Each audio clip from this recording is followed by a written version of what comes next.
Cycles in nature.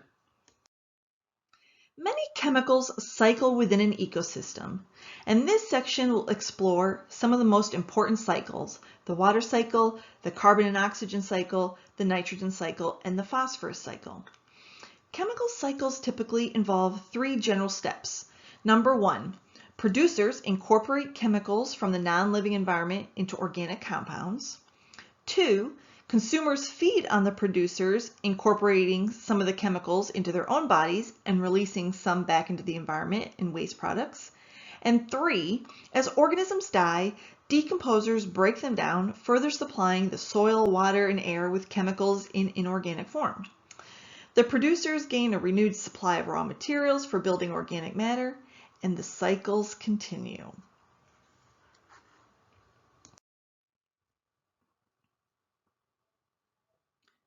Non-living processes play an especially large role in the water cycle.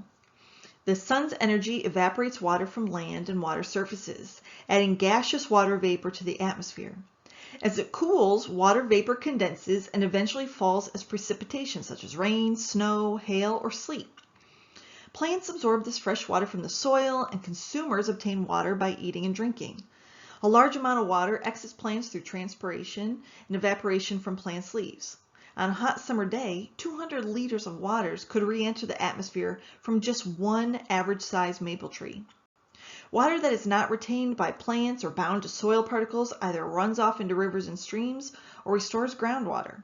Eventually, this water may re-enter the atmosphere through evaporation, and the cycle continues. Many of the movements of carbon in an ecosystem are closely linked to those of oxygen.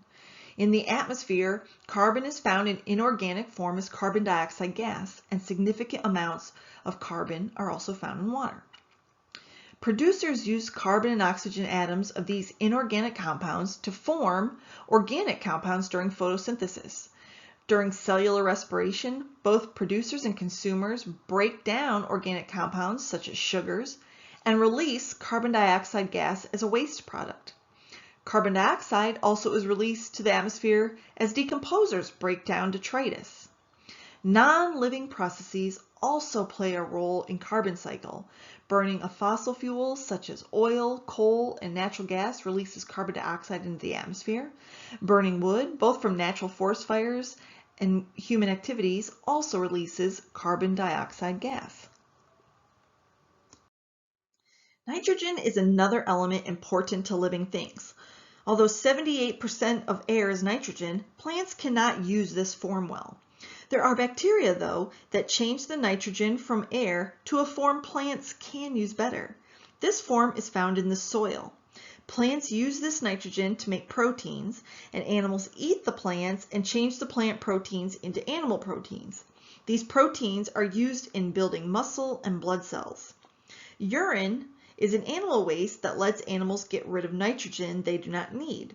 This urine returns nitrogen to the soil, and when organisms die and decay, nitrogen also returns to the soil. Plants then reuse this nitrogen. Soil bacteria also act on these dead organisms and put nitrogen back into the air. In this way, nitrogen is always cycling through the system. Phosphorus also cycles through ecosystems. It is another element that all organisms need. It cycles in two ways. In a short-term cycle, plants get phosphorus from the soil. Animals get phosphorus from eating the plants, and when these animals die, their decaying bodies release phosphorus back into the soil and can be used again.